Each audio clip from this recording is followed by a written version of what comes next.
এই রমজানে একটি নামাজের কথা বলবো, শত কষ্ট হলেও এই নামাজটা আপনি ছাড়বেন না, একবার হলেও এই নামাজটা আপনি পড়বেন। নবীজি এই নামাজের এত গুরুত্ব দিতেন, নবীজি বলেছেন জীবনে একবার হলেও তুমি এই নামাজটা পড়বে। এই হাদিসটি ইবনে মাজাহ শরীফের, তিরমিজি শরীফের এবং আবু দাউদ শরীফের 1297 নম্বর হাদিসের মধ্যে এই হাদিসটা বর্ণনা হয়েছে এই নামাজের কথা।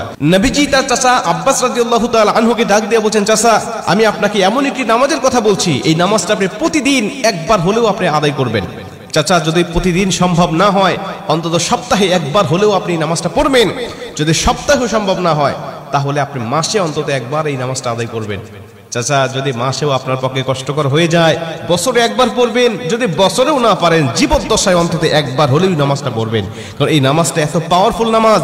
এই নামাজটা আদায় করার কারণে আপনার প্রকাশ্যে অপ্রকাশ্যে যত গুনাহ করেছেন, আপনার ইচ্ছায় অনিচ্ছায় যত গুনাহ করেছেন, আপনার অতীত জীবনে যত গুনাহ করেছেন, সব গুনাহ আল্লাহ আপনাকে ক্ষমা করে দিবে। চাচা এই নামাজটার নিয়মটা একটু ব্যতিক্রম।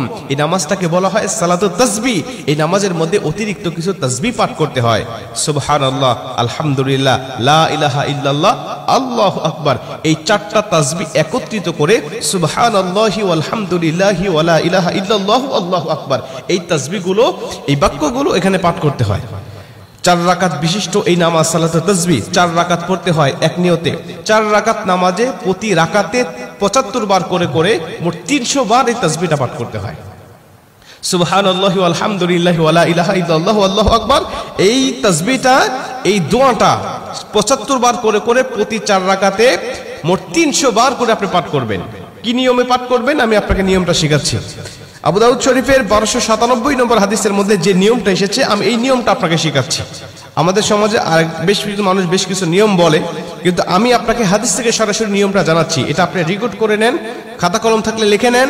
প্রয়োজনে এটা যেহেতু সোশ্যাল মিডিয়াতে যাবে, ফেসবুক ইউটিউবে যাবে, এটা আপনি সেভ করে নিজ আইডিতে শেয়ার করে রেখে দিবেন, যাতে আপনিও শিখতে পারেন, অন্য মানুষকে শিখাতে পারেন।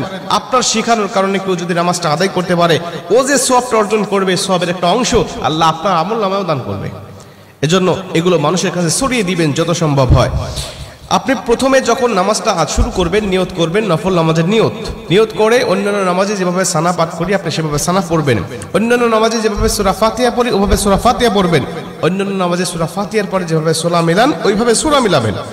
সূরা মিলানোর পরে রুকুতে যাবার আগে দাঁড়ানো অবস্থায় আপনি 15 বার এই তাসবিহটা পাঠ করবেন। সুবহানাল্লাহি ওয়াল হামদুলিল্লাহি ওয়া লা ইলাহা ইল্লাল্লাহু আল্লাহু আকবার, এই তাসবিহটা পাঠ করলেন 15 বার। 15 বার পাঠ করার পর আপনি রুকুতে চলে গেলেন। রুকুতে গিয়ে রুকুর যে তাসবিহটা আছে, তাসবিহটা পাঠ করার পরে সুবহান রাব্বিয়াল আযীম বলার পরে আপনি এই তাসবিহটা আবার পাঠ করবেন 10 বার। সুবহানাল্লাহি ওয়াল হামদুলিল্লাহি ওয়া লা ইলাহা ইল্লাল্লাহু আল্লাহু আকবার, এই 15 বার আর 10 বার 25 বার। এরপরে আপনি রুকু থেকে উঠে দাঁড়ালেন, দাঁড়ানোর অবস্থায় আপনি আবারও 10 বার পাঠ করবেন। তাহলে হলো 10 আর 25 35 বার। এরপরে আপনি রুকুতে চলে যাবেন। রুকুতে গিয়ে রুকুর তাসবিহটা পাঠ করার পরে আবারও পড়বেন 10 বার। এই হলো 35 আর 10 45 বার। এরপরে আপনি রুকু থেকে আবার উঠে বসে পড়লেন। বসার পরে আপনি আবার পড়বেন 10 বার। 45 আর 10 55 বার। এরপরে আপনি আবার রুকুতে চলে যাবেন। রুকুতে গিয়ে রুকুর তাসবিহ পাঠ করার পরে আবার পড়বেন 10 বার। এই হলো 10 আর 55 65 বার। এরপরে রুকু থেকে যখন উঠবেন, উঠে প্রথম রাকাতে আপনাকে দাঁড়াতে হবে, না দাঁড়িয়েই আপনি বসা অবস্থায় আবার 10 বার পাঠ করবেন। এই হলো 65 আর 10 75 বার। দ্বিতীয় রাকাতে ঠিক একই নিয়মে, তৃতীয় রাকাতে ঠিক একই নিয়মে, চতুর্থ রাকাতেও একই নিয়মে, এই 4 রাকাতে 75 বার করে করে যখন 300 বার পাঠ করে আপনি সালাম ফিরিয়ে নামাজটা শেষ করবেন, সালাতুত তাসবিহ নামাজটা আপনার আদায় হয়ে গেল। এই নামাজ শেষ করে আল্লাহ পাকের কাছে আপনি দোয়া করবেন, যেভাবে ইচ্ছা চাইবেন আল্লাহ পাক আপনার দোয়াটাকে কবুল করে নেবে।